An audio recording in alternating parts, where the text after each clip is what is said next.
Bueno, vamos a ver, tenemos un número importante de participantes, 24 y se siguen sumando. Bueno, bendiciones con todos, queridos hermanos. De igual manera, Huguito, muchas gracias pues por tan excelente trabajo que has venido haciendo para el Señor. Te agradecemos, como siempre, por parte de Intelectuales Teístas, justamente por tu enseñanza, por acompañarnos, por ser una parte fundamental como profesor dentro de nuestro equipo de Intelectuales Teístas. A todos, muy buenas noches, bendiciones. Estamos súper contentos porque finalmente se acercó el día de cierre de este maravilloso curso de corrientes teológicas en el tema del metodismo. Y bueno, esperamos realmente que para todos haya sido muy enriquecedor y que pues en adelante sigan aportando con sus conocimientos, podamos nosotros como intelectuales teístas seguir aportando en su conocimiento, en su crecimiento espiritual. Y todo esto es solamente para la gloria y para la honra del Señor, como siempre. Bueno, nada más queremos darles la bienvenida y pues recordarles que tenemos un sorteo gracias al auspicio de nuestro querido hermano y pues este sorteo se va a llevar a cabo como siempre al final del curso. Muchas gracias, hermano Padilla. El libro es Un judío marginal del autor John P. Meyer y está por el editorial Verbo Divino, para que ustedes tengan conocimiento de esta preciosa obra que, pues, si se quedan hasta el final, van a ser acreedores. Por otro lado, también recordarles que para estar dentro de la participación de este sorteo, nada más tienen que esperar que en el transcurso de la programación vamos a colocar un link con el formato para que ustedes puedan llenar. Esto se va a dar a través de la página de Intelectuales Teístas. Entonces, nada más entrar, estar pendientes, nosotros haremos el anuncio para que llenen ese formato y automáticamente estarán participando dentro de este sorteo. Y bueno, sin más por el momento, vamos a dar la bienvenida nuevamente al profesor Huguito y no sé si Maru nos puedes acompañar con la presentación de nuestro querido profe. Hola, buenas noches, ¿cómo están? Dios les bendiga. Bueno, vamos a hacer la presentación del profesor. Su nombre es Hugo Efraín Vázquez, es licenciado en Teología, magíster en Estudios Teológicos por Miami International Seminary, es psicólogo, lo pueden buscar en las redes como @psicólogo Hugo Vázquez. Ha sido pastor en la misión Vivencel del Ecuador y profesor en el Seminario Bautista del Ecuador. Actualmente dirige el Ministerio en Línea Todo T2. Así que sin más, profesor, le damos el pase, Dios le bendiga y muchas gracias por todo este tiempo invertido. Gracias, perdón, gracias a ustedes, queridos hermanos de intelectuales teístas. Para mí siempre es un placer, siempre es un gusto poder enseñar la Biblia y muy agradecido con ustedes. Gracias por estar haciendo siempre este ministerio, financiando estos cursos que para la gente son gratuitos y es de mucho valor conocer esto. Entonces, reconozco el trabajo que ustedes hacen y agradezco por eso. Y sí, llegamos ya a la última clase del curso, ¿no? De corrientes teológicas. Hemos ido viendo como un poco en orden cronológico, ¿no? Empezando por el luteranismo, luego hablamos del anabautismo, hablamos del anglicanismo, el puritanismo que hablamos la semana anterior, y hoy llegamos a algo que es muy importante también, que es el metodismo, ¿no? El metodismo, especialmente el metodismo wesleyano, ¿sí? Voy a compartir mi pantalla. Perdón, estos días con mal de mi garganta. Un momentito.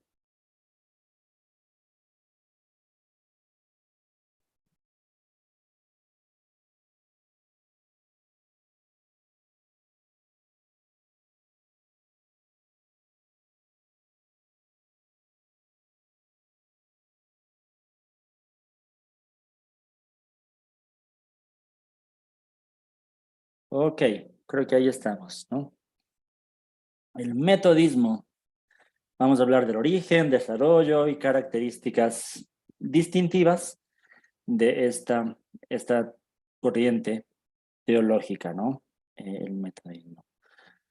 Bueno, antes de empezar de lleno, solo un breve panorama de la importancia del metodismo en la historia del cristianismo. El metodismo es una corriente del cristianismo que surgió en el siglo XVIII como resultado de la reforma dentro de la iglesia anglicana. Recordarán la semana anterior que hablamos del puritanismo, hablábamos del siglo XVII, más del siglo XVII, XVI, XVII. También dentro de la iglesia anglicana surge esta idea como de reformar también ciertas cosas, ciertos aspectos de la iglesia, pero bueno, el puritanismo fue como más al lado calvinista, ¿no? de la teología. Ahora hablando en el siglo XVIII también, vamos a ver que surge el movimiento metodista, que fue liderado por John Wesley, que básicamente sería el otro lado de la teología, ¿no? La teología arminiana, wesleyana, como se conoce. Y claro, otros líderes también, pero es en este contexto donde nace el metodismo y se extiende al resto del mundo también, ¿no?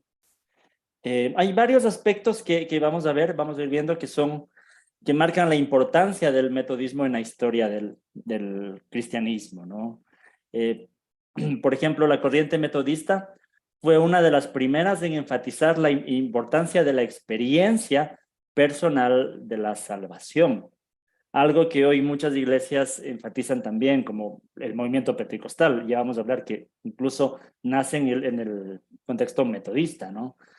Enfatizar esto de la experiencia personal en la salvación, en la santificación, ¿no? A través del Espíritu Santo, es algo que en influencia de esta tradición metodista, ¿no? Bien. Eso como algo de lo que es importante. En segundo lugar, el metodismo tuvo un impacto significativo en la vida social y cultural de la Inglaterra del siglo XVIII, ¿no? A través de movimientos también de avivamiento, liderados por Wesley y otros líderes, llevó a una renovación de la fe y la práctica de la fe cristiana. Imaginémonos en nuestro contexto. Yo creo que en Latinoamérica, sí, de alguna forma se repite este hecho. Cuando uno piensa, por ejemplo, en la Iglesia Católica, ¿no? Uno se imagina como algo muy formal. La mayoría de católicos, a veces son católicos solo de nombre, porque el domingo van a misa. Comento porque aquí en Ecuador es muy común eso. Pero no se puede ver así como que un compromiso de todos los creyentes católicos por su fe y ese tipo de cosas. Imaginémonos que ese mismo patrón de religiosidad se estaba viviendo en la Inglaterra del siglo XVIII con la iglesia anglicana. Y como habíamos hablado de la iglesia anglicana cuando comentamos sobre el anglicanismo, veíamos que conservó muchas de las formas externas de la Iglesia Católica, ¿no? Aunque la teología en sí era protestante, pero su forma de vivir, la religiosidad, conservaba mucho de la imagen católica. Entonces, de pronto eso es lo que se vivía. Y lo que busca Wesley con todos este grupo de hermanos que empezaron a reunirse es como hacer un avivamiento dentro de la iglesia anglicana. El objetivo de Wesley nunca fue salir de la iglesia anglicana, sino producir esto, un nuevo despertar en la fe, en el avivamiento. Y eso tuvo gran influencia en la Inglaterra, como decía, del siglo XVIII, ¿no? Ya. También impactos sociales, esto es importante, en cosas como la abolición de la esclavitud, promover la educación y obras sociales, era algo muy importante en el metodismo, ¿no? Y también, como aquí dice, se convirtió en una fuerza importante en el movimiento misionero de los siglos XIX y XX, ¿no? Los metodistas fueron pioneros en la fundación de misiones en todo el mundo, de alguna forma. Bueno, solo quería comentar al inicio un poco para ver la importancia de esta corriente teológica también, ¿no? el metodismo. Ahora hablemos, ahora sí, un poco más del origen del metodismo. Como les decía, ya adelanté un poco la situación histórica de la Inglaterra del siglo XVIII, marcado por varios cambios a nivel económico, a nivel religioso. Estaban en un tiempo de transición de la monarquía que estaba establecida a una democracia, más o menos, ¿no? Ese era el contexto. La iglesia anglicana seguía siendo la iglesia oficial del Estado, como mencionaba. Eh, Aunque se permitía cierta libertad religiosa, recordemos el tema de los puritanos, grupos pietistas que también habían salido de la iglesia anglicana, había cierta tolerancia para estos grupos, pero en sí la iglesia oficial de Inglaterra era la iglesia anglicana. Y claro, y como dije, esto se convirtió en una religiosidad para todo ciudadano, o sea, la persona que nacía era anglicano porque nació en este lugar, en este contexto, pero no, la gente no, en realidad no estaba viviendo su fe. Por eso es que esto llamó la atención de algunos cristianos, como el caso de John Wesley, ¿no? También el siglo XVIII fue el siglo de la Revolución Industrial, también, ¿no? Bueno. Todo este material les compartiré luego en PDF, ¿no? En el grupo. Ok. Como mencionaba, ¿no? La iglesia se convirtió cada vez más formalista y ritualista, ¿sí? Cada vez había una distancia más grande de los clérigos, es decir, los pastores, y la población en general, ¿no? Es como era más marcada la distancia, ya no había un pastoreo más personal, seguía siendo como la religión nada más, ¿no? Por eso es que surgieron todos estos movimientos anteriormente, ¿no? Los puritanos, los cuáqueros, los bautistas, que cuestionaban la autoridad de la iglesia de Inglaterra. Ok. Bueno, como siempre, les he dicho, si tienen igual inquietudes, preguntas, pueden levantar la mano, o si no, dejarnos aquí en el chat, ¿no? Estoy también a veces pendiente del chat. Ok. Bien, entonces, ¿cómo surge el metodismo? Este hombre, John Wesley, y su hermano, que también es famoso, Charles Wesley, fueron figuras claves en el surgimiento del metodismo. Los hermanos Wesley, junto con otro grupo de amigos, entre ellos estaba Whitfield, eh, formaron un grupo en la Universidad de Oxford, donde ellos se reunían, se hacían llamar el Club Santo, que básicamente lo que es como una célula. No sé si en sus países se conoce este término, la célula, o el grupo pequeño, o el grupo de hogar. No era algo aparte de la Iglesia de Inglaterra, sino simplemente una reunión pequeña entre amigos para orar, leer la Biblia, aprender más, estudiar y ese tipo de cosas. Y se hacían llamar el Club Santo, ¿no? Trataban de fomentar esto de la devoción personal a Dios, el compromiso espiritual, ¿no? En un contexto de piedad y de disciplina, ¿no? Espiritual. Eso era lo que buscaba este club santo. Poco a poco se fueron extendiendo estos grupos a otros lugares también. Se les empezó a dar el nombre de metodistas porque Wesley era conocido precisamente por hacer las cosas como muy organizadamente, ¿no? Tenían sus métodos para hacer todo, para estudiar, para orar, para reunirse, los horarios. Entonces al principio era igual como una forma despectiva de decir los metodistas, ¿no? Es interesante que a veces estos nombres que se da al inicio como para burlarse, después terminan siendo los nombres oficiales. Lo mismo pasaba con los puritanos que les contaba la semana anterior, ¿no? Al inicio era como por burlarse los puritanos y después se conoce así. Igual los metodistas, ¿no? Pero bueno, pero eran grupos, como yo dije, no para salir de la iglesia de Inglaterra, de la iglesia anglicana. No. Querían simplemente fomentar una piedad más personal, de experiencia, de orar y todo esto, ¿no? En algún momento Wesley tuvo precisamente esto, una experiencia de conversión personal. Para él influyó mucho esta experiencia, y en algún momento él escuchó a alguien leer cierta porción del comentario a la epístola a los romanos de Martín Lutero, y Wesley sintió, o sea, una experiencia como de seguridad de su salvación, y para él eso fue muy importante, la experiencia que él tuvo, ¿no?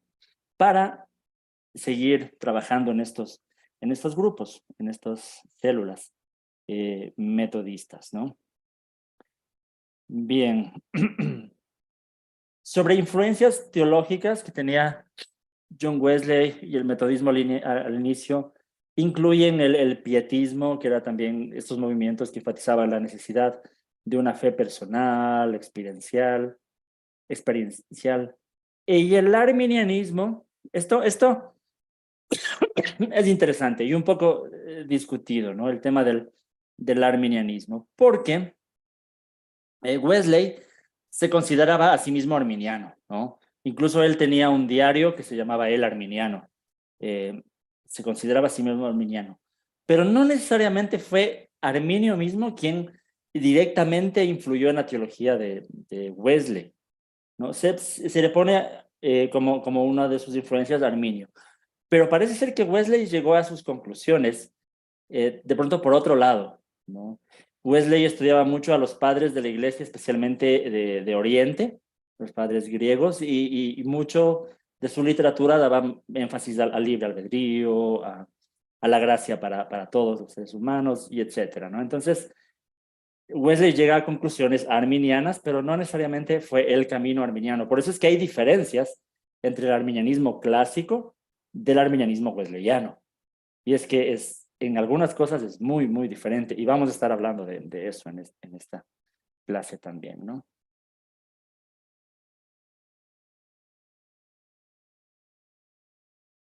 Uziel dice, ¿cómo distinguir los avivamientos como el de John Wesley y otros de los siglos XVII y XIX con los denominados avivamientos contemporáneos? Bueno, hay mucho que se podría decir. El contexto era muy diferente. Específicamente lo que yo decía. En un contexto de religiosidad, ver un grupo que se preocupa por su experiencia, por su piedad personal, su compromiso personal con Dios, es un avivamiento, ¿no? En cambio, bueno, en otros contextos depende a qué estamos llamando avivamiento. En ese contexto, obviamente eso era un avivamiento, ¿no? Es como que si viéramos hoy dentro de la Iglesia Católica a muchos grupos que se despiertan para predicar el evangelio, para experimentar su fe y todo ese tipo de cosas. Eso no sería para nosotros normal. Se vería como un avivamiento, o sea, por decirlo así. Entonces, esa era la característica de estos avivamientos, que en medio de una iglesia que solamente era formalista, religiosa, rituales y todo ese tipo de cosas, ¿no? Hay una mano levantada, Nicolás, no sé si querías comentar algo.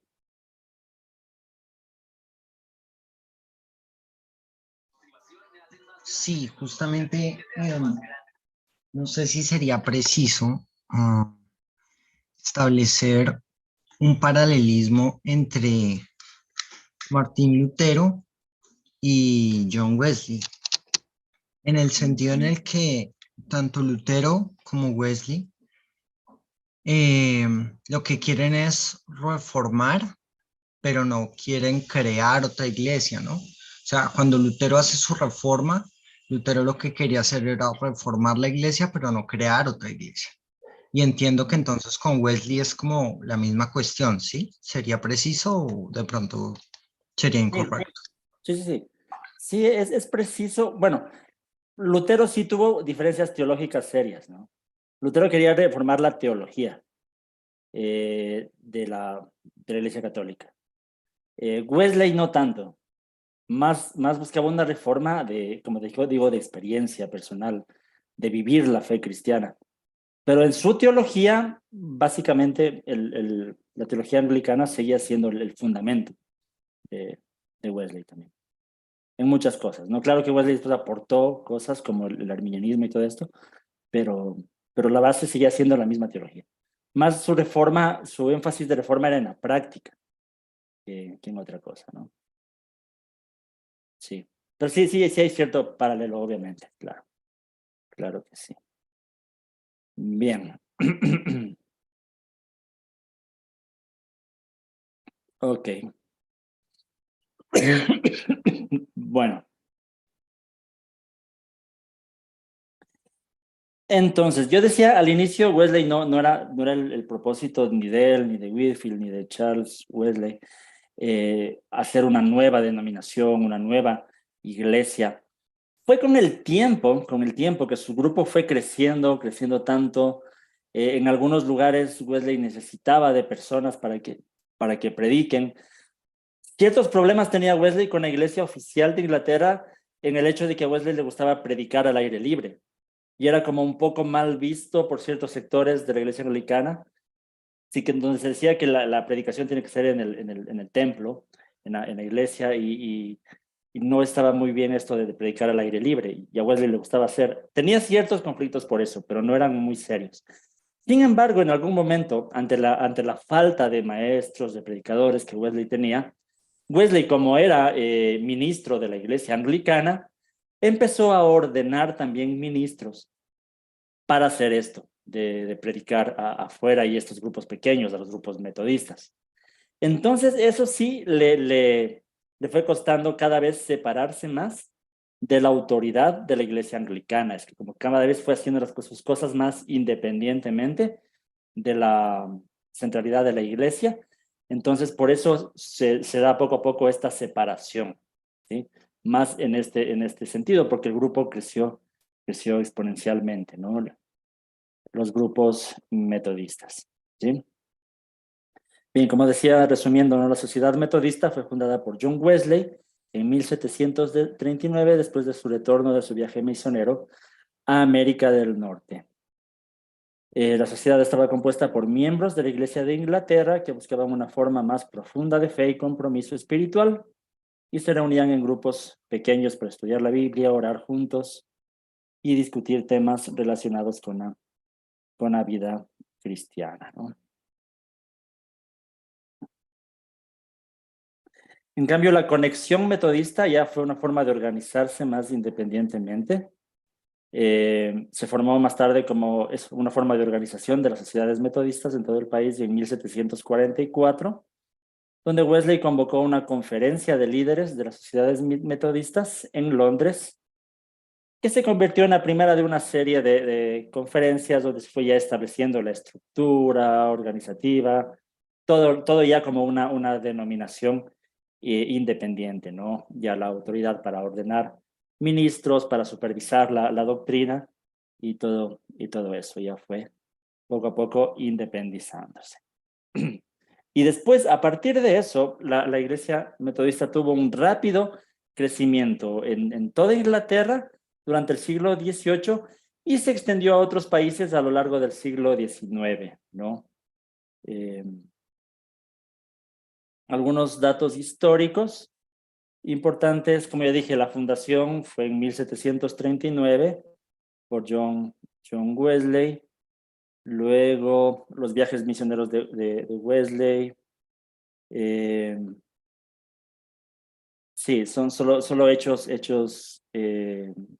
importantes que marcaron la historia de la iglesia metodista. La Conexión Metodista, como ya comenté, en 1795, ya para coordinar administrativa e independientemente a todas las iglesias metodistas, ¿no?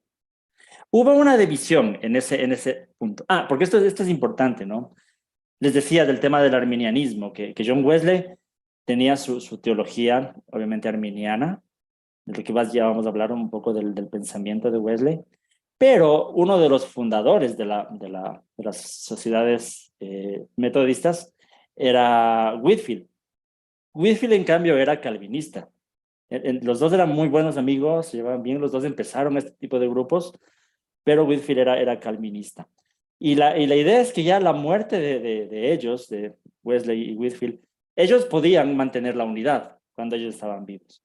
El problema es que después de la muerte de ellos, fue como muy difícil ya mantener esta unidad. ¿Cómo se mantiene una unidad arminianos calvinistas trabajando ahí mismo? Se ve que por mucho tiempo se pudo hacer. Wesley pudo hacerlo, eso con Whitefield. Pero a partir de la muerte de ellos, en 1790 ya se produjo una división dentro del metodismo, ¿no? En Gran Bretaña, entre los seguidores de John Wesley, que se convirtieron en el metodismo wesleyano, y los seguidores de George Whitefield, ¿no?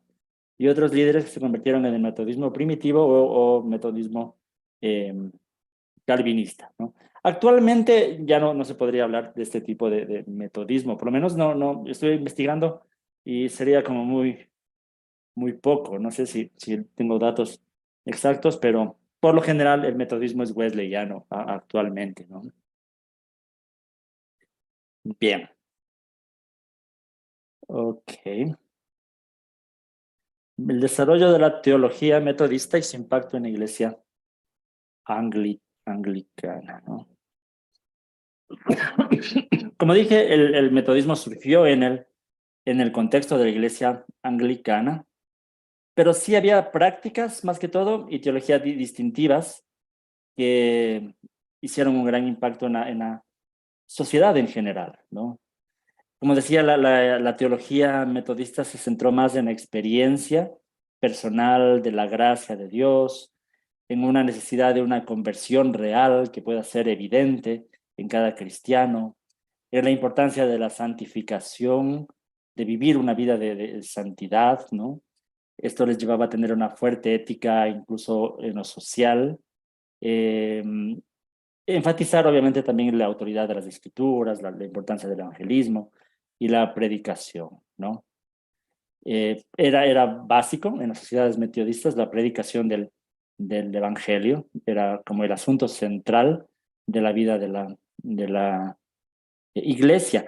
También algo característico de estas sociedades era la importancia de la música, y aún hoy en las iglesias metodistas. Recién estos días conversaba con un amigo que es metodista sobre el tema de algunas doctrinas, y es interesante como ciertas creencias o principios o doctrinas que se practican en algunas iglesias metodistas nacen de los himnos, ¿no? Más que tener confesiones de fe, a veces los himnos o el himnario les lleva a sacar de ahí ciertas prácticas o ciertas creencias, ¿no? Y es que desde el inicio, Charles Wesley, el hermano de John Wesley, era conocido precisamente por componer himnos, y tenía todo un himnario específicamente para las sociedades metodistas. John Wesley mismo también escribía algunos himnos. Entonces es importantísimo para ellos también esto, lo que se dice, lo que enseña cada himno, cada canción en un sentido pedagógico también, ¿no? Ok, ok.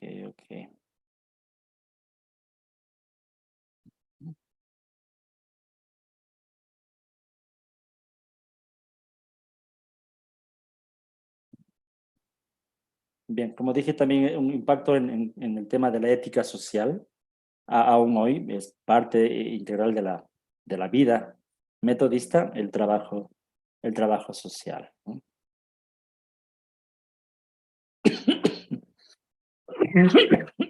Perdón.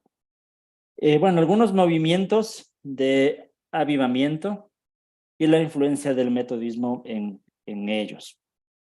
Como decía, el metodismo tuvo un gran impacto en el surgimiento de algunos movimientos de avivamiento, como en el siglo XVIII y XIX, tanto en Gran Bretaña como también en los Estados Unidos. Este énfasis en la experiencia personal, en vivir la fe con Dios, una vida piadosa y de santificación, inspiró a muchos líderes también a llevar eso a sus propias congregaciones, a sus propias iglesias. Y uno de los movimientos más importantes que fue influido por el metodismo fue el famoso avivamiento de la calle Azusa en Los Ángeles, ¿no? A principios del siglo XX, que dio lugar al nacimiento del pentecostalismo, ¿sí? Esto hablamos también hace tiempos que hablábamos de corrientes teológicas.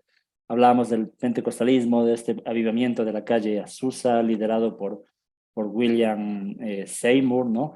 Que era un pastor metodista. Es decir, era un pastor metodista que llevó también este avivamiento en Estados Unidos. que dio, como dije después, origen a lo que son las iglesias pentecostales. Entonces ahí hay una influencia del metodismo, ¿no?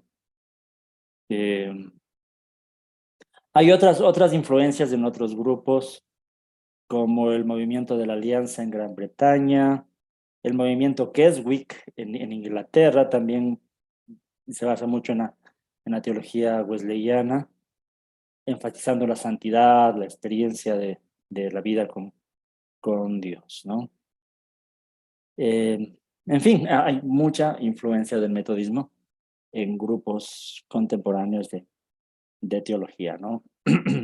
Las iglesias del Nazareno, por ejemplo, yo pertenezco a una iglesia del Nazareno, también donde la teología es prácticamente wesleyana, ¿no? Y claro, hay ciertas diferencias en algunos aspectos, pero nada importante. Bueno, eso fue como solo un contexto esto. Vamos a profundizar en temas de teología, más, ¿no? De la teología metodista y de alguna forma de la teología wesleyana. Porque sí, hablar de la teología de Wesley de alguna forma es hablar de la teología metodista wesleyana, ¿no? Porque ahí está fundamentado en gran parte su pensamiento. Aunque hay ciertos credos, ciertas confesiones de fe, pero a la larga el fundamento es la teología wesleyana. Y hay que reconocer también que, como lo he dicho, en todos los otros grupos, otras corrientes teológicas, en la actualidad uno va a encontrar diferentes denominaciones dentro de las denominaciones, ¿no? Como decía, dentro de los luteranos hay luteranos y luteranos con diferentes énfasis en muchas cosas dentro de los movimientos anabaptistas, de los puritanos y aquí también, dentro de los metodistas hay también diferentes grupos con énfasis diferentes en ciertas cosas, ¿no? Pero en general, uno podría hablar de la teología metodista como la teología de Juan Wesley, ¿sí? De John Wesley. Hay ciertos principios en común, que es lo que ya vamos a mencionar, ¿sí?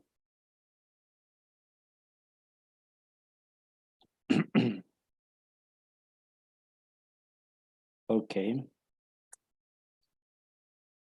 Bueno.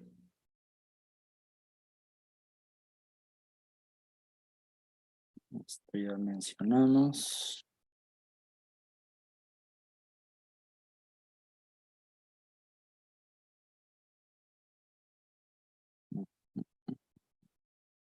Bueno, vamos a hablar de la teología, ¿no?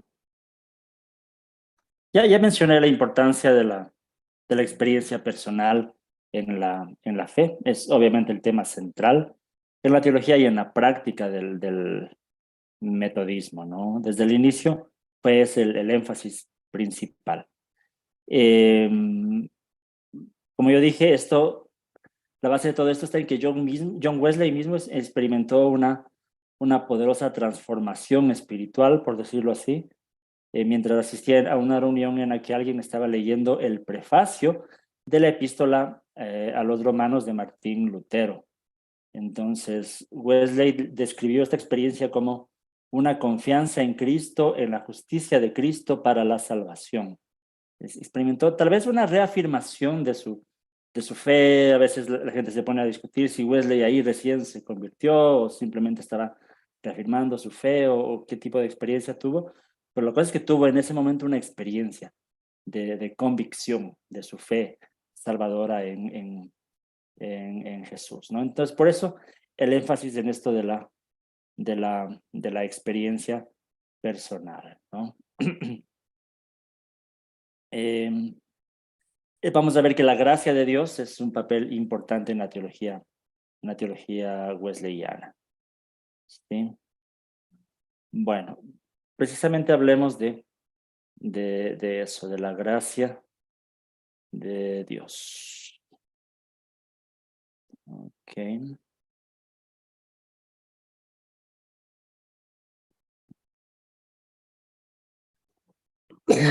La gracia en el metodismo wesleyano. Desde ahí ya hay una diferencia importante, algo que hace original a la teología wesleyana, que no está ni en el calvinismo, obviamente no en el calvinismo, y tampoco en el arminianismo clásico.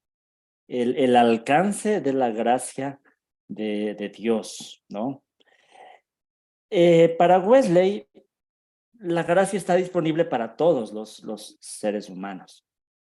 Y no es que hay dos gracias diferentes, como una gracia general para todo el mundo, como algunos grupos reformados lo afirman así, o arminianos clásicos, ¿no? Hay cierta gracia general para todo el mundo, pero hay una gracia diferente que es la gracia salvadora, que se le da solamente a ciertas personas elegidas. Esa es la teología calvinista, la teología reformada. Igual, en el arminianismo clásico, también para Arminio había una gracia general para todos, pero esta gracia salvadora, claro que estaba disponible también para todos, pero limitada a aquellos que escuchan la palabra de Dios, ¿no? Es decir, todavía había esta diferencia entre una gracia general y una gracia salvadora que solo llega cuando alguien escucha la palabra de Dios.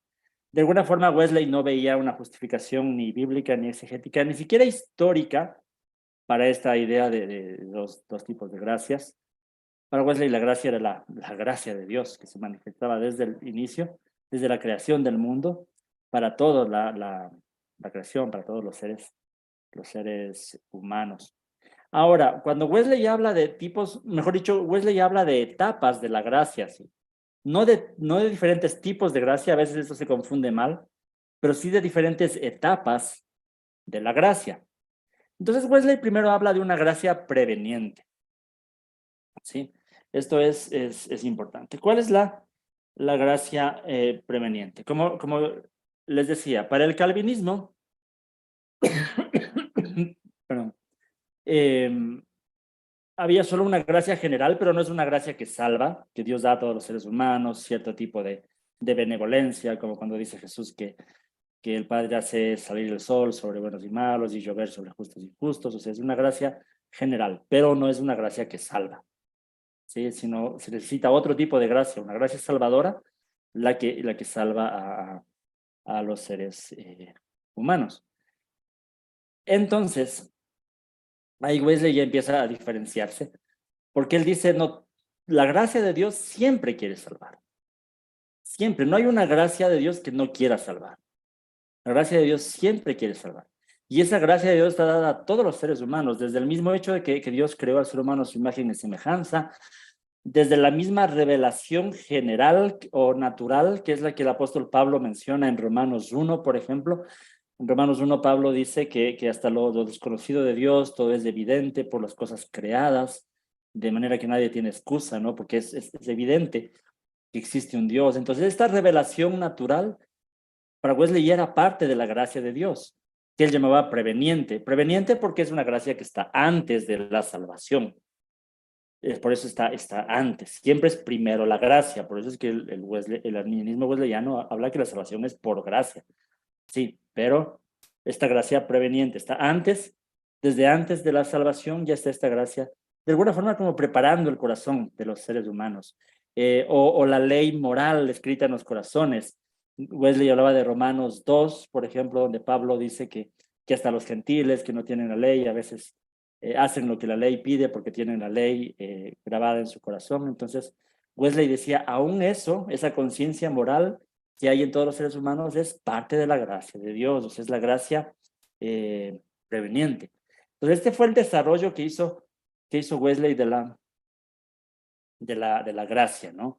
Que hay una gracia preveniente que está antes, pero que quiere salvar. O sea, el objetivo, la gracia preveniente para Wesley no salva, porque uno no se salva solamente conociendo a Dios en la creación, uno no se salva solamente con la ley moral, obviamente que no. Pero es como un primer paso que Dios usa para ir atrayendo a las personas a que lo conozcan cada vez más.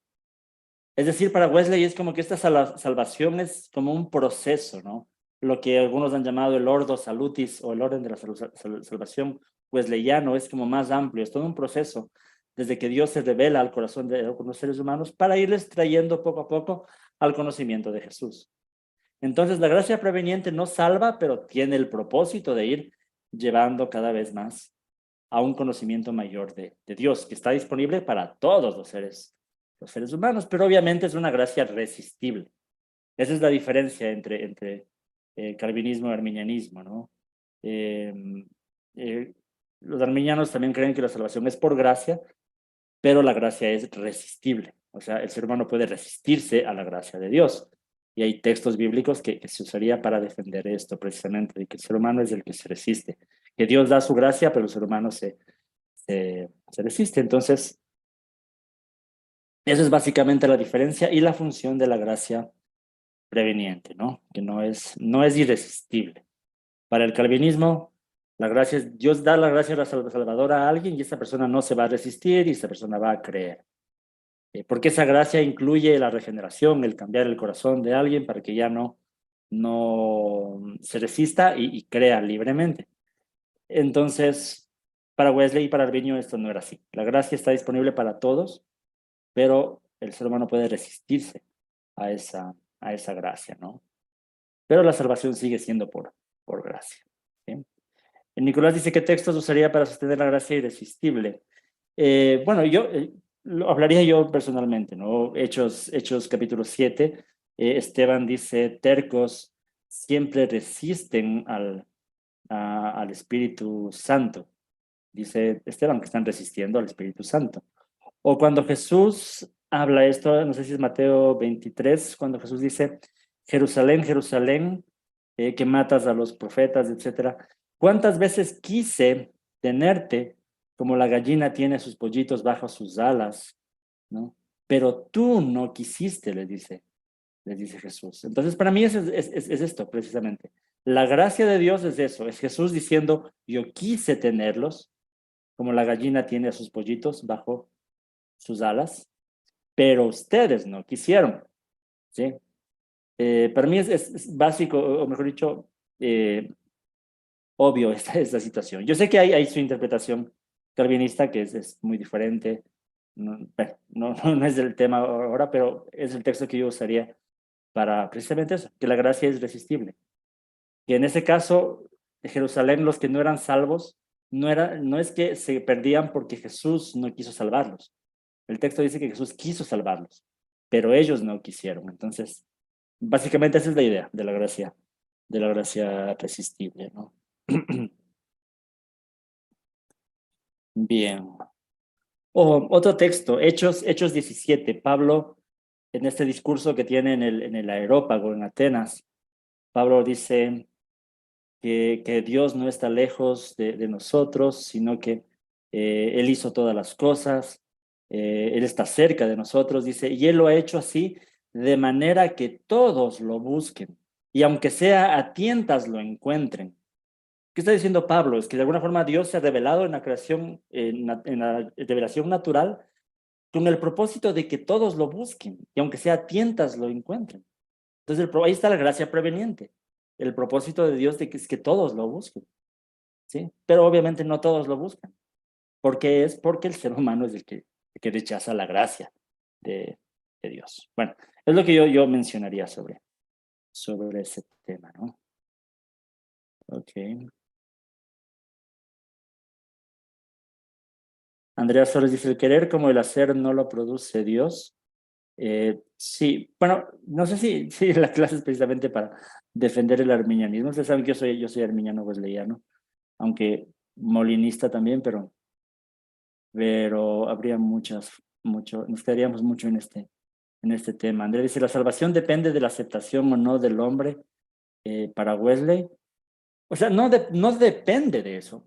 Bueno, ¿quieres comentar? Andrea, tienes la mano levantada, mejor. ¿Quieres compartir algo? Andrea, ¿está tu mano levantada? Lo que no está activo es el micrófono, no. Sí, tengo que esperar a que me puedan activar el micrófono, pero ya. Okay. ¿Cómo está, profesor? Sí, veo que Wesley, pues obviamente está compartiendo la salvación o la escatología en parte al arminianismo, pero quisiera saber cómo es que él explica estos puntos, ¿no? Por eso la pregunta para Wesley. ¿La salvación depende de la aceptación del hombre o no? Porque creo que es un punto que en realidad sí lo estamos tocando al analizarlo. Y Sí. el querer cómo el hacer, claro, lo produce el Señor, pero cómo lo explicaría Él. Y también tenía otra pregunta más arriba, como cuando Dios endurece el corazón de Faraón. Yo sé que desde el punto de vista de Wesley debe de haber una explicación también, entonces me gustaría saber cuál es. Sí, sí, ya. El tema es que cuando uno usa las palabras depende, la salvación depende de la respuesta del hombre, es muy engañoso el tema, ¿no? Porque en última instancia la salvación depende de la obra de Jesús. Es decir, Jesús hace su obra, muere en la cruz y gana la salvación para todos. Pero en última instancia, el ser humano tiene que aceptarlo o no aceptarlo. Claro que sí, pero no es que dependa de la decisión, depende de la obra de Jesús. Pero el ser humano tiene que aceptar o no aceptar este regalo. Yo he puesto muchas veces esta ilustración. Si yo quiero darle un regalo a alguien, por ejemplo, yo quiero darte un regalo, Andrea, yo no sé, tú eres de dónde, Argentina, Colombia, no estoy seguro, pero digamos yo estoy en Ecuador y digo, quiero darte un regalo y voy a viajar a donde tú vives. Voy a pagar el ticket de avión, voy a gastar la plata en el regalo, voy a hacer todo el esfuerzo por encontrar tu casa y voy a llevarte ese regalo. Yo llevo, te doy ese regalo, tú sales de la puerta de tu casa. En ese momento tienes la opción de decir, gracias por el regalo y chévere. O tienes la opción de decir, no quiero este regalo o gracias, si me cierras la puerta en la casa, en la cara. Entonces, si es que tú aceptas el regalo, tú no puedes decir que ese regalo depende de que tú lo aceptaste. El regalo depende de que yo le compré, de que yo hice el esfuerzo de viajar de ti, de todo eso depende el regalo. O sea, toda la gloria por ese regalo es mía. Uno no puede decir, yo tengo una gloria porque yo decidí aceptar ese regalo. O sea, ese es el discurso que a veces se maneja desde el punto de vista reformado, que para los arminianos podemos gloriarnos en nuestra fe. Pero la fe no es más que eso, es reconocer y aceptar y dar gracias por un regalo que no hemos hecho nada para merecerlo.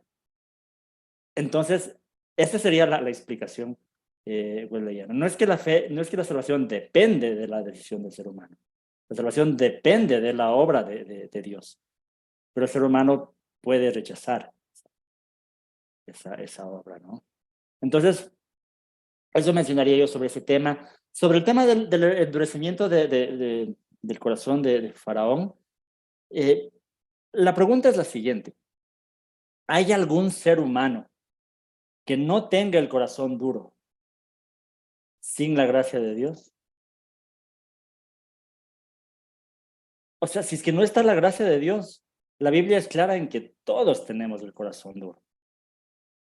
Entonces a veces nosotros leemos esto de que Dios endureció el corazón de Faraón y decimos, wow, fue Dios el que le hizo malo a Faraón. Faraón era buenito, ¿no? Era justo, pero Dios le hizo malo. Y eso no quiere decir el texto de ninguna forma. Simplemente es esto de endurecer, es como de alguna forma negarle su gracia en cierto sentido. Pero no es que Dios activamente hizo que Faraón tome esa decisión. Porque incluso en la historia, en la cronología del texto, quien primero rechaza a Dios fue Faraón. No fue al inicio que Dios dice voy a endurecer el corazón. Al principio fue Faraón quien rechazó. Y siempre que se habla de este endurecimiento del corazón, entonces nosotros podemos verlo de una forma como judicial. O sea, Dios endureció el corazón de Faraón, pero porque Faraón se negó a recibir la gracia de Dios. O sea, es como más judicial, no tanto como que activamente Faraón era justo, era bueno y Dios lo endureció. No, esa no es la idea. Entonces, esa sería también una explicación. Nicolás, ¿tienes levantada la mano? Sí, profe. Bueno, mi duda es en cuanto a la gracia, porque pues yo tengo entendido que Wesley determinaba la gracia como una sola cosa, ¿sí? Y me parece pues como interesante la forma en que él lo ve. Sin embargo, al escuchar de la gracia previniente, pareciera que igual hubiera como esa misma división de gracia común y gracia especial. Entonces quisiera como entender si es lo mismo o cómo lo entenderíamos realmente. Sí, Es lo que yo dije al inicio, cuando empecé este tema de la gracia, que para Wesley la gracia preveniente, y vamos a hablar de las otras etapas de la gracia, no es que sean gracias diferentes, sino son etapas de la gracia. Es la misma gracia que en el inicio previene al ser humano. Luego, ya vamos a ver, esta misma gracia es la que justifica al ser humano. Luego, esta misma gracia es la que santifica. Pero es la misma gracia, solo que son etapas diferentes. Pero esto también es muy importante porque Wesley decía, o sea, en la Biblia nosotros no vemos que haya tipos de gracias. La gracia es la gracia de Dios. Nada más, y como dicen muchos textos bíblicos, más Dios ha mostrado a toda la humanidad su gracia, ¿no? Entonces, esa era la idea. Salir de esto de que hay cierta gracia para unos y otra gracia diferente para otros. En la Biblia la gracia es la gracia. Lo que sí hay momentos diferentes. Una cosa es la revelación general, y como digo, es una gracia preveniente, pero no salva, obviamente, porque nadie se salva con conocer a Dios en la naturaleza. Pero sí es un paso que Dios hace por gracia de ir acercándolo a la persona cada vez más al conocimiento del Evangelio. Entonces, no es que sean tipos de gracia, más bien etapas de cómo la gracia va trabajando en el ser humano. Entonces, eso con el tema de la gracia preveniente. Voy a avanzar un poco, porque creo que nos detuvimos de aquí mucho, ¿no? Sí, Andrea dice, el hombre puede escoger a Dios por gracia según Wesley. Sí, y es lo que yo decía, en el arminianismo, tanto en el clásico como en el wesleyano, la salvación es por gracia, porque si no fuera por la gracia de Dios, el corazón humano no puede escoger a Dios. Entonces, siempre es por gracia, pero una gracia resistible, a diferencia del calvinismo, que es una gracia irresistible, ¿no? Ok. Diana dice, estas etapas son en base a la madurez de nuestra espiritualidad. Por tanto, no, más bien, estas etapas nos van llevando a la madurez espiritual. No depende de nuestra madurez, sino estas etapas son las que nos van guiando a una madurez espiritual, ¿no? Ok.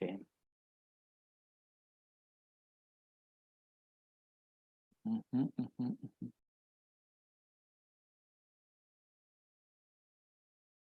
Estoy leyendo un poco los comentarios en el YouTube también, para no descuidarme de mis hermanos del YouTube.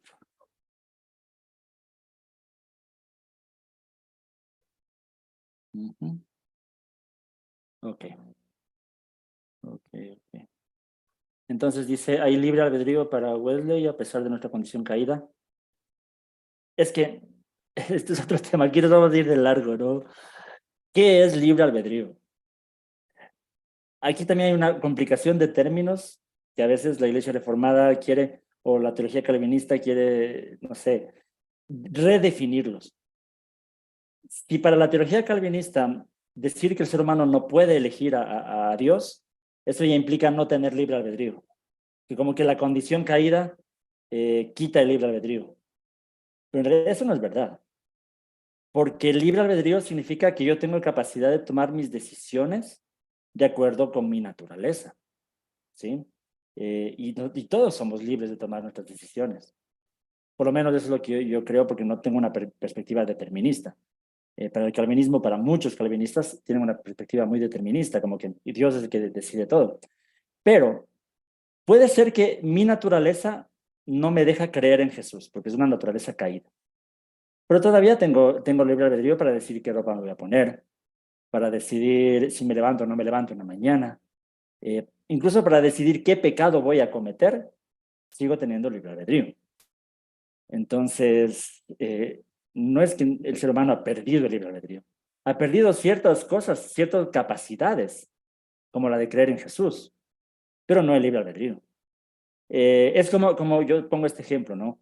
Yo quisiera volar, tengo el deseo de volar, pero mi naturaleza no me permite volar. Si yo me lanzo de un edificio, me voy a estrellar y me voy a morir. ¿Y eso quiere decir que no tengo libre albedrío porque no puedo volar? No, yo puedo hacer lo que mi naturaleza me permite hacer. Entonces, una persona caída, hay ciertas cosas que no puede hacer, no puede creer en Jesús. Pero eso no quiere decir que no tenga libre albedrío. Tiene libre albedrío. Bajo su naturaleza con ciertas limitaciones. Entonces, Lo que Wesley enseña es que la gracia de Dios, de alguna forma, ilumina la mente del ser humano o en un momento le da esta capacidad para creer en Jesús. Pero sería por gracia. No porque sea algo no porque el ser humano no esté caído y tenga la capacidad de creer. No, es porque por su gracia Dios le da esta capacidad de creer. Para Wesley era más así como una iluminación de la conciencia, de la razón para poder tomar una decisión que antes no hubiera podido tomarla por la naturaleza caída. En el arminianismo clásico es un tanto diferente. Algunos arminianos clásicos incluso hablan de una regeneración previa. Pero bueno, es otro tema, estamos hablando de Wesley. Pero esa es la idea. Entonces, no se trata de tener o no tener libre albedrío. Creo que la discusión no va por ese lado. Se trata de qué es lo que la gracia le capacita al ser humano para hacer o no hacer, ¿no? Ok. Sí, el calvinismo usa libre escogencia. Algunos calvinistas lo mencionan así, otros, hablan del compatibilismo, pero como que la libertad tiene que ver con que el ser humano hace lo que más desea hacer, y si el ser humano lo que más desea hacer es pecar, entonces es libre porque será su deseo hacerlo. A mí me parece una visión muy determinista, porque en todo caso sigue prohibiendo, o mejor dicho, mencionando como que el ser humano ya está determinado a hacer eso. Claro que desea hacer eso, por eso es libre, según el compatibilismo, pero ya está determinado a hacer eso.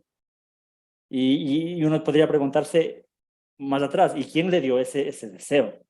Entonces, bueno, pero bueno, es un tema largo, ¿no?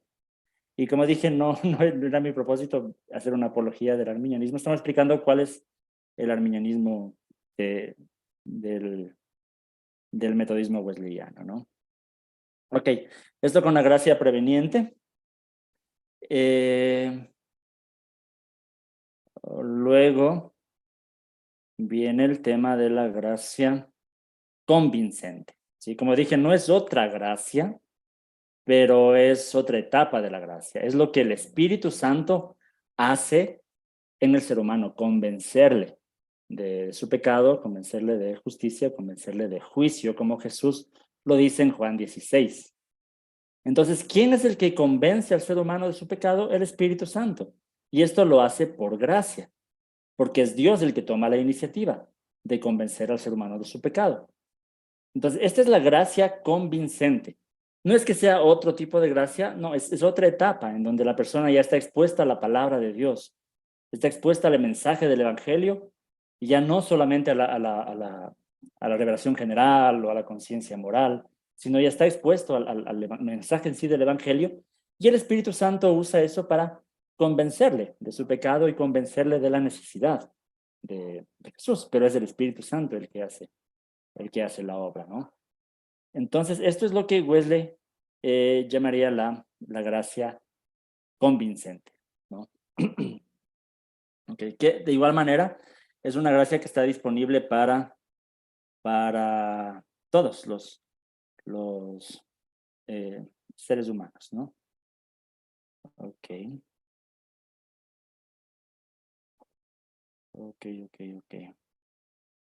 Específicamente la convincente es para todos el que escucha el mensaje del Evangelio. Luego de la gracia convincente vendría la gracia justificante. Y este es un tema también importante en la teología wesleyana, ¿no? Y es que cuando escuchamos justificación, por lo general, en la mayoría de iglesias evangélicas, protestantes, se tiene una idea como bastante forense o bastante legal de lo que justificación significa. Y es que esa era la posición de Lutero, la posición de Calvino, ¿no?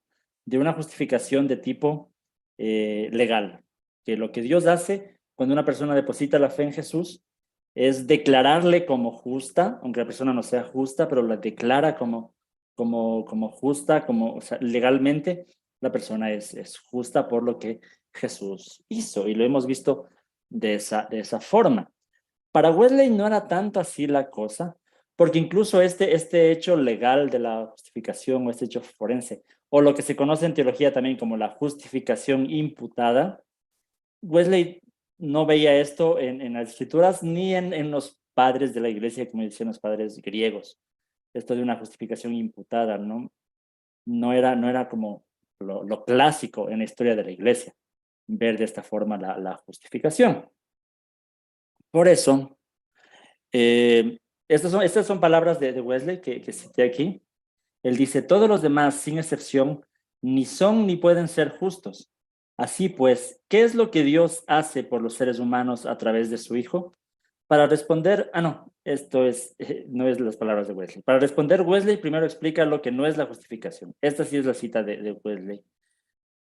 Lo que no es la justificación. Wesley dice: no se puede probar con ningún texto específico de las Sagradas Escrituras la doctrina aventurada de que la justificación nos libra de toda acusación, especialmente de la que Satanás hace en nuestra contra, ni que la justificación significa quedar libre de la acusación que la ley presenta en contra nuestra, y mucho menos lo siguiente, que si bien hemos quebrantado la ley de Dios y merecido por ello la condenación del infierno, Dios no aplica el merecido castigo a las personas que han sido justificadas, menos aún que lo anterior. La justificación significa que Dios se engañe con aquellos a quienes justifica, que los crea ser lo que en verdad no son, que los considere diferentes de lo que son.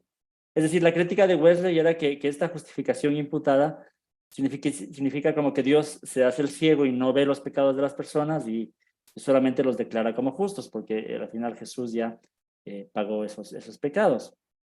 Wesley tenía un énfasis en la justificación como lo que se conoce justificación impartida, es decir, que lo que Jesús hace no es solamente tapar nuestros pecados, sino también darnos una naturaleza de justos, una naturaleza renovada para ya con la capacidad de vivir como justos, que si bien es cierto, no vamos a vivir como justos de un día para el otro, ya vamos a hablar de la gracia santificante, pero de alguna forma ya esto cambia la justificación cambia nuestra naturaleza.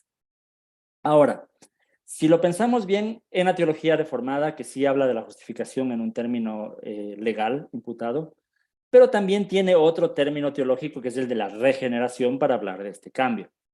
Yo pienso que simplemente lo que Wesley está haciendo es uniendo las dos cosas, regeneración y justificación, en lo que él creía como justificación, no separando las dos cosas, una cosa justificación y otra cosa regeneración, sino más bien todo como lo mismo. Es decir, somos justificados, pero también somos convertidos a personas con la potencialidad de vivir como justos, ¿no? Esa sería simplemente la diferencia entre la justificación imputada y la justificación impartida, ¿no? Nicolás, ¿algún comentario?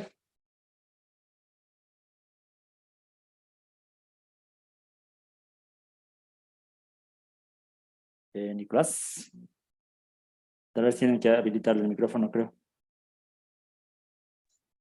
Sí, muchas gracias. De pronto el tema que me parece interesante en cuanto a la teología metodista es que según eso, lo que se propone es que la persona podría vivir de manera perfecta, ¿no? O sea, en cierto modo, podrían llegar como a un nivel de perfección, porque ya son, digamos, justificados y pueden vivir de una manera justa. Entonces, como que se habla en una parte de la teología, como de esa perfección en el hombre, ¿no? O sea, de que en teoría podría vivir perfectamente. No sé bien cómo es el asunto, pero pues algo he leído al respecto. Quisiera entender. Sí, es de lo que vamos a hablar a continuación, es de la gracia santificante, ¿no? Ahora, hasta este punto estaríamos en las mismas condiciones, tanto la teología reformada como la wesleyana, porque yo digo, la teología reformada no habla de justificación impartida, pero sí habla de regeneración. ¿Y qué es la regeneración? Es un cambio de corazón, dándole a la persona la potencialidad de vivir como justo, ¿no? Incluso la Biblia misma nos da a entender de que se puede, porque Pablo dice en Corintios, no sé si es, ¿en qué capítulo es? 3, Corintios 3, que dice que cuando uno es tentado, que Dios siempre va a poner la salida, ¿no? O sea, como que siempre hay una salida cuando pecamos. No es que a veces nos justificamos y es que por nuestra naturaleza pecaminosa vamos a seguir siempre pecando. O sea, de alguna forma siempre está la salida. O sea, tenemos la opción de no pecar, ya siendo justificados, ¿no? Pero bueno, es otro tema. Pero ya vamos a hablar de lo que es la gracia santificante para Wesley y el metodismo, obviamente. Bueno, entonces, es lo que comenté de la gracia justificante. Wesley lo llama la justificación impartida, o se le ha dado el nombre de justificación impartida a la doctrina wesleyana. Y ya. No, sí, es todo lo que ya expliqué. Ok. Ok. Escribí bastante porque después les paso este archivo en un PDF para que tengan casi todo el material que compartí. Gracia santificante. Entonces, después de la justificación, viene lo que es la santificación, es decir, así vivir el proceso de llegar a ser como Jesús, el proceso de crecer en nuestra vida espiritual. Esto es la santificación. Para Wesley, sí es un proceso continuo, ¿sí? De ir cada vez transformándose más a la imagen de Cristo. Pero, si bien es cierto, sí habla Wesley y el metodismo wesleyano habla de un estado de perfección cristiana. Y ahí el problema. Porque hay que entender también otra cosa que es importante. Wesley nunca escribió una teología sistemática, como para decir, esta es mi doctrina esta es mi soteriología, esta es mi escatología, esta es mi eclesiología y etcétera, ¿no? Wesley lo que hace es escribir sermones, uno que otro tratado, sus libros, pero hacer una teología sistemática wesleyana sería como un recopilar de todo un poco, pero él mismo no hizo una teología sistemática. Entonces, hay cosas incluso que se discuten dentro de la comunidad wesleyana, de que aquí mismo quiso decir Wesley, y esto es el tema de la santificación o la perfección cristiana, es uno de esos temas. Por ejemplo, yo decía, hay diferencias entre mi denominación, que es la Iglesia del Nazareno, con el metodismo, precisamente en eso, en lo que se entiende por perfección cristiana. Pero, en general, cuando Wesley habla de la perfección cristiana, habla de llegar a un estado de madurez tal, ¿no?, que especialmente se va a manifestar en el amor, en una vida de amor. Porque en la Biblia, para Jesús y para Dios, el amor es la muestra máxima de madurez, o en otras palabras, perfección. Porque si tomamos el texto de Mateo 5, no recuerdo igual la cita, pero Jesús cuando dice, sean perfectos, así como su Padre Celestial es perfecto, ¿en qué contexto lo dice? Precisamente en el contexto del amor a los enemigos. Dice, ustedes tienen que amar como Dios, porque así es Dios, que hace salir el sol sobre buenos y malos, que hace llover sobre justos e injustos. Entonces, por tanto, ustedes sean perfectos como vuestro Padre Celestial es perfecto, en ese contexto, en el contexto del amor. Entonces, la perfección cristiana es llegar a un estado de madurez cristiano, donde uno ama sinceramente como Dios quiere que amemos.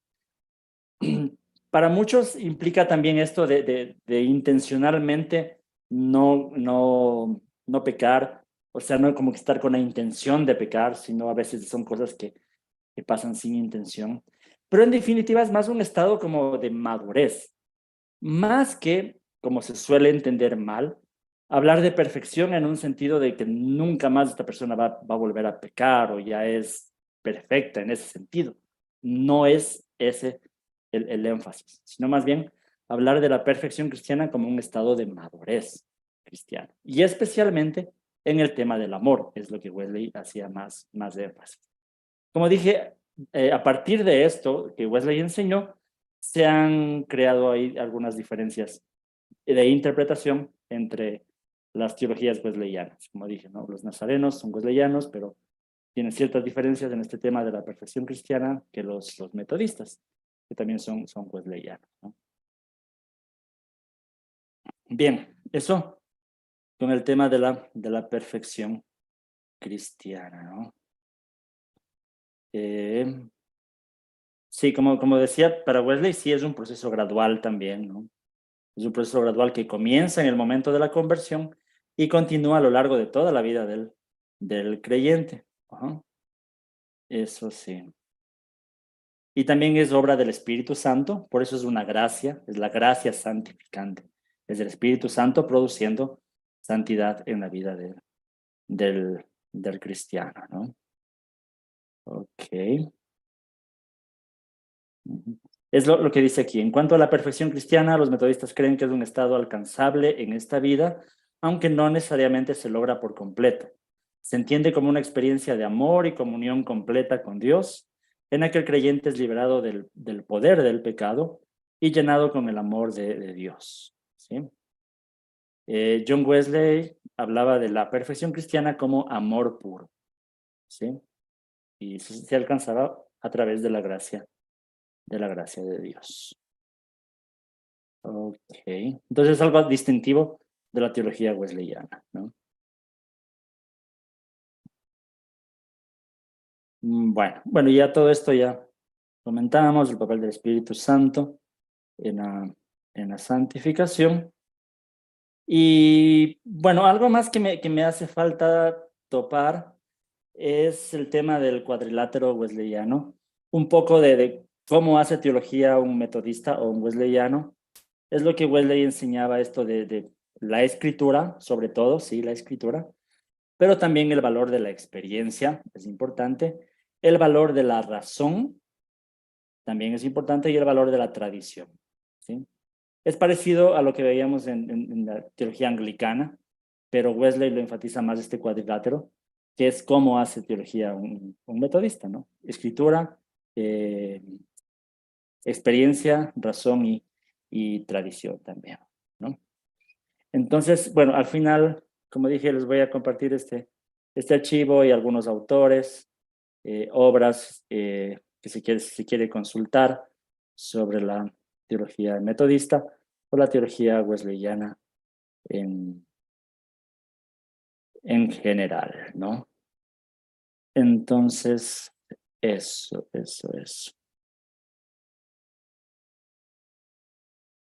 Bueno, ahí les dejo de tarea que ustedes busquen todos estos libros.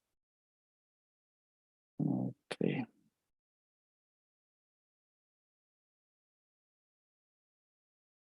Bueno, al inicio ya hablamos un poco sobre la influencia del metodismo en la actualidad. Hay una pregunta. Nicolás dice, Wesley creía que se pierde la salvación. Ya, aquí también hay que entender bien los términos, ¿no? Porque están no sé, a veces tantas interpretaciones malas que se hacen los términos. Porque cuando alguien dice la salvación se pierde, da a entender que como uno la gana y por eso uno la pierde. Pero yo creo que técnicamente en el arminianismo, tanto en el clásico como el wesleyano, lo que se debe hablar es más bien de la apostasía como una posibilidad real. Es decir, más que perder la salvación es renunciar a la salvación, ¿sí? No la pierdo porque no tengo que hacer algo para ganarla, pero sí puedo renunciar a ella. Es diferente, ¿no? Entonces, sí, para Wesley esto, claro, era un proceso continuo, un proceso de separación de Dios que llegaba a un punto de apostasía, de la gente, el cristiano o el ex cristiano definitivamente rechazaba la gracia de Dios. Entonces había esta posibilidad de la apostasía. La diferencia sería con el arminianismo clásico, que en el arminianismo clásico esto pasaba de una vez y las personas no regresaban. Wesley siempre veía la teología en una forma terapéutica, en la que de alguna forma Dios sigue llamando a las personas que se separaron para restaurarlas, traerlas de nuevo a la comunión, pero es más en el sentido terapéutico. También cabe aclarar que cuando se habla de esto, de perder la salvación, usando el término ese, o de la apostasía, se habla de un proceso en el que se llega a renunciar a la fe. Entonces ahí también se evita estos malos entendidos de que el arminianismo wesleyano enseña que cuando una persona peca, pierde la salvación, después se arrepiente, recupera la salvación. Eso es una falacia total. No se trata de eso, ¿no? La salvación es por fe, entonces renunciar a la fe es diferente. Bueno, eso sobre el tema de la gracia. El tema del cuadrilátero, como les dije, es importante. Y en definitiva, eso sería la teología, lo característico de la teología metodista, ¿sí? Bien, entonces, yo creo que hasta aquí nos llegamos en esta clase, nos hemos demorado más. Siempre estos temas son polémicos y a mí me encanta hablar de esto. Solo me dan la pauta y puedo seguir de largo, entonces mejor lo dejamos ahí. Si es que hay alguna pregunta más, algún comentario o algo así, entonces podemos comentar. Si no, por mi parte, ahí ha sido todo, ¿no? Hay una mano, Nicolás, ¿un comentario?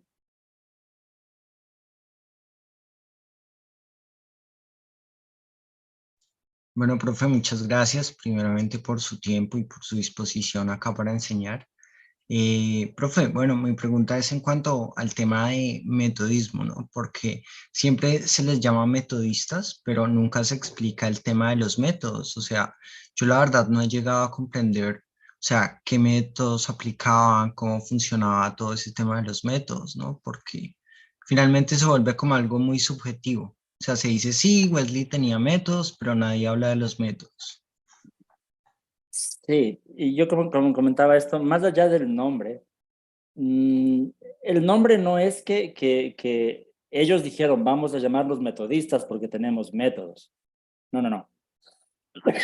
Se les empezó a llamar metodistas porque les veían que hacían las cosas de manera metódica. No es que porque tenían un método específico, sino que eran como metódicos en hacer las cosas. Wesley era muy metódico en decir, por ejemplo, a las 4 de la mañana empezamos a predicar, a tal hora hacemos tal cosa, la organización. Pero no es que haya un método que identifique como a la iglesia metodista. No se trata de eso, ¿no?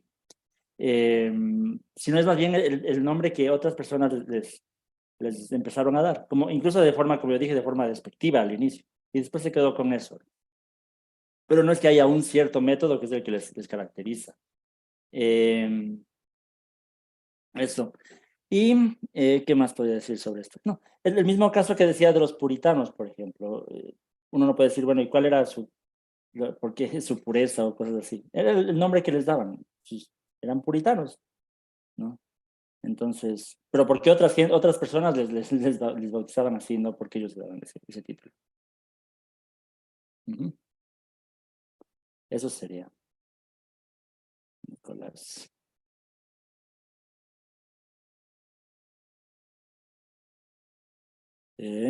Bueno, ¿alguien más? Si no, podemos cerrar la transmisión. No, la clase no más.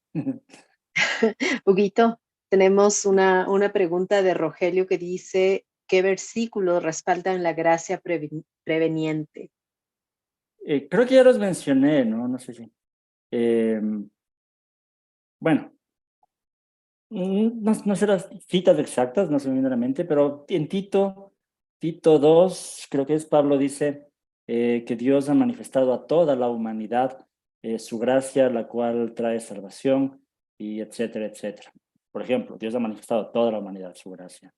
Como decía este pasaje de Mateo 23, que Jesús dice, Jerusalén, Jerusalén, ¿cuántas veces quise tenerte como la gallina tiene sus pollitos? Ese quise tenerte es gracia.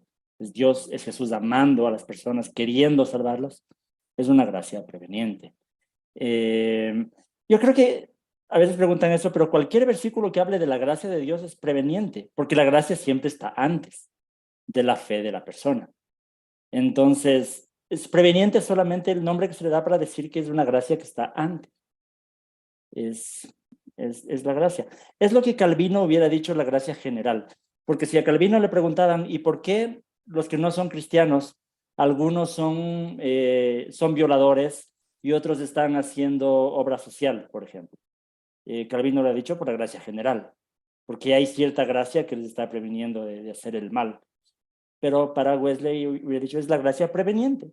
La diferencia es que para Calvino esa gracia general no quería llevar a la salvación. Para Wesley sí, es una gracia que sí quiere llevar a la salvación. Entonces, siempre que la Biblia hable de una gracia que está antes de la fe, es una gracia preveniente. Yo decía, para mí un texto muy claro es también este de Hechos 17, cuando Pablo dice que Dios ha hecho estas cosas de manera que todos lo busquen, con el propósito de que todos lo busquen. Pablo está diciendo, Jesús o Dios creó las cosas, hizo todo de esta manera para que todos lo busquen. O sea, es la gracia que está antes, que Dios lo hace para que todos lo busquen. O sea, es la gracia proveniente, ¿no? Bueno, y podría seguir citando más textos. Te leo otra pregunta de Alejandro Núñez que dice, buenas noches, profe, ¿qué interpretación le daba Wesley al don de lenguas? ¿Le daba un lugar de importancia similar al que le da el actual pentecostalismo? Saludos. Ya. Bueno, en este caso yo no estoy totalmente seguro. Wesley era continuista, pero no creo que era la misma experiencia que hoy se tiene en la iglesia pentecostal, por ejemplo.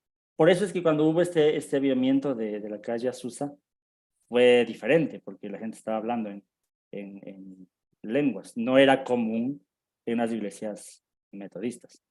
Entonces, probablemente para Wesley nunca fue algo importante. O de pronto tenía otra interpretación también de lo que era. Pero es un tema en realidad que no estoy muy seguro. Sería de volver a revisar los escritos de Wesley a ver qué él hablaba de eso. Pero, como dije, igual Wesley no tiene una teología sistemática, así que tratar de ver eso es buscar de todo lo que Wesley escribió tratando de entender algo así. Pero no estaría seguro. Hay personas que son más expertas en Wesley y yo no tanto, ¿no? Ok. Gracias.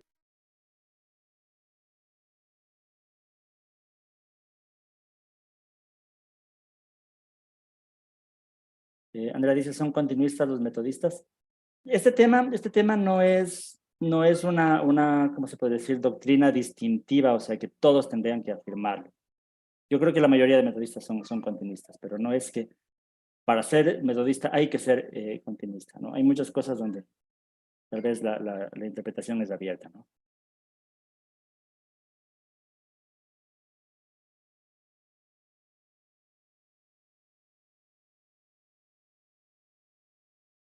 Bueno, eso sería.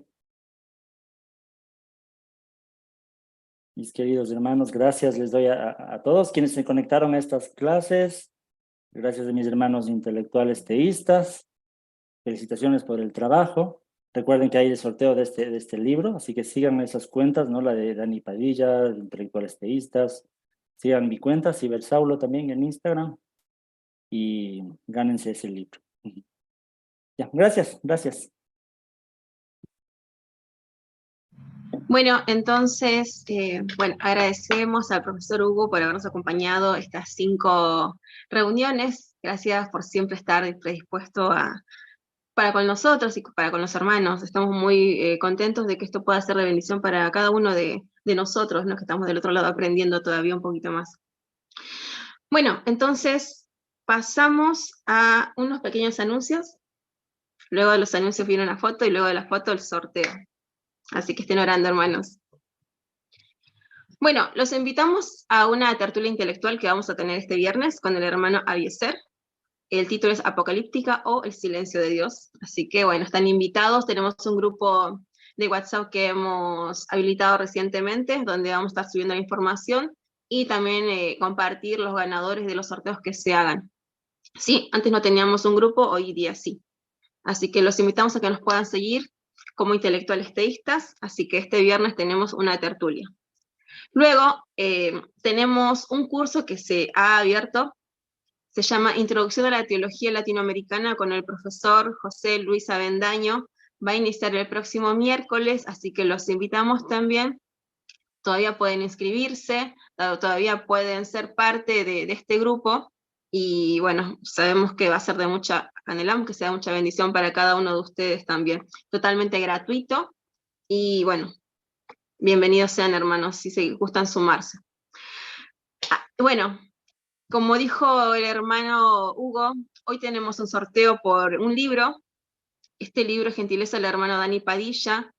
Los únicos requisitos son seguir las cuentas de el profesor Hugo Efraín Vázquez como Cibersaulo en Instagram, seguirlo al hermano Dani Padilla, que él forma parte del Ministerio de Rincón Teológico, y seguir las cuentas de intelectuales teístas, intelectuales-teístas, intelectuales.teístas. Bueno, una vez dicho esto, hermanos, hemos enviado el link para que ustedes puedan llenar el formulario y el día de hoy estar sorteándolo, ¿sí? Así que bueno, antes de continuar con el sorteo, vamos a agradecer a quienes nos han acompañado. Nosotros como Ministerio de Intelectuales Teístas tenemos la colaboración de hermanos que nos acompañan. En este caso, queremos agradecer al profesor Hugo Efraín Vázquez. Los invitamos a que lo puedan seguir en su ministerio Todoteos, www.todoteos.com, y también a su Instagram, Cibersaulo.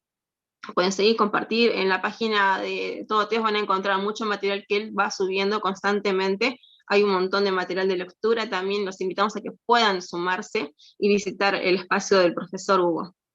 También queremos agradecer a la hermana Maru Torres. Ella tiene un espacio en Instagram llamado Conectados-Live. Siempre hace entrevistas y bueno, los invitamos a que puedan seguirla, seguir el material, tiene lindos temas que está tocando y recientemente abrió una página en Facebook. En Instagram la pueden encontrar como @conectados con el número 2-live. Así que bueno, gracias hermana Maru por habernos acompañado este tiempo. Estamos muy agradecidos con vos. Y también queremos agradecer al hermano Dani Padilla, que forma parte, como lo mencioné hace un momento, del espacio Rincón Teológico. Lo pueden encontrar como @rinconteológico21 y tiene un lindo espacio que es el Rincón de Lectura. Así que los invitamos a que puedan seguir al hermano y todo lo que está llevando adelante con estas lecturas de libros. Antes de llegar adelante y proseguir con el sorteo, les invito a que puedan abrir sus cámaras, vamos a tomar una foto y luego de eso vamos a realizar el sorteo tan esperado.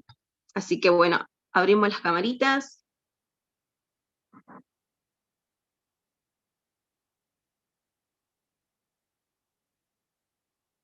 Vamos a tomar 3 fotos.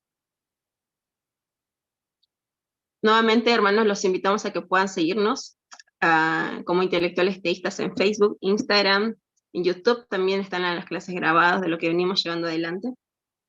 Bueno, a la cuenta de 3, 2, 1, sonrían. Vamos con la siguiente foto. A la cuenta de 3, 2, 1, sonríen. Y la última, hermanos, los que son tímidos todavía tienen la oportunidad de abrir sus cámaras y ser parte de este lindo momento, de este lindo recuerdo que va a quedar. A la cuenta de 3, 2, 1, sonrían. Listo. Bueno, entonces vamos a pasar al sorteo. Acá la hermana Dayana nos va a acompañar nombrando a la persona que se va a ganar. Hermana Day, ¿estás lista? Estoy súper lista y emocionada, Carlita, por favor, qué chévere. Nuevamente, el libro, muchas gracias al hermano Dani Padilla. Recuerden seguirle, por favor. Y pues el libro Un judío marginal de John P. Meyer, de Editorial Verbo Divino. Carlita, estoy súper lista. 5, 4, 3, 2, 1 y... Eric Kenny Romero Román. Felicitaciones, hermano. Felicitaciones, por favor, el canal de comunicación siempre a través de nuestra querida hermana Carla Chambilla. Por favor, te pones en contacto con ella para que te dé las especificaciones de cómo pues, tener tu libro ya en tus manos. Muchas gracias nuevamente, Carlita. Ahí está el hermano Eric. Felicitaciones, hermano. Pongamos de aquí unas felicitaciones. ¿Listo, Carlita? Bueno, todo tuyo. Sí. Sí, listo. Entonces, gracias, hermano, por habernos acompañado. También vamos a habilitar los micrófonos para que se puedan ir despidiendo también. Bueno, concluiremos con una oración y ya con esto será hasta hoy, hasta que abramos otra vez este curso, que este es el segundo curso que venimos llevando adelante. ¿Sí? Quizás abramos un tercero con otros temas. Voy a abrir los micrófonos también. Y bueno, concluimos con una oración. Vamos a orar. Entonces, muchas gracias. Les invito a que cerremos los ojos todos y vamos a agradecer primero a Dios por su presencia a través de esta reunión, que ha sido el Espíritu Santo que nos va abriendo el entendimiento, que va hablando a nuestra mente, abriendo nuestro corazón para tener más claro, para acercarnos más a Él. Espíritu Santo, tú eres aquí nuestro invitado de honor y te damos gracias porque has permitido que esta reunión sea un éxito en realidad. Te damos gracias porque nos vas formando cada día en carácter, en conocimiento. Y sabemos que esto es el agrado de nuestro Dios y nuestro Rey. Gracias, Padre, por este tiempo. Te pedimos que sea más tiempos como este, que seas tú abriendo las puertas, poniendo los corazones de las personas, nuestros capacitadores para que nos acompañen y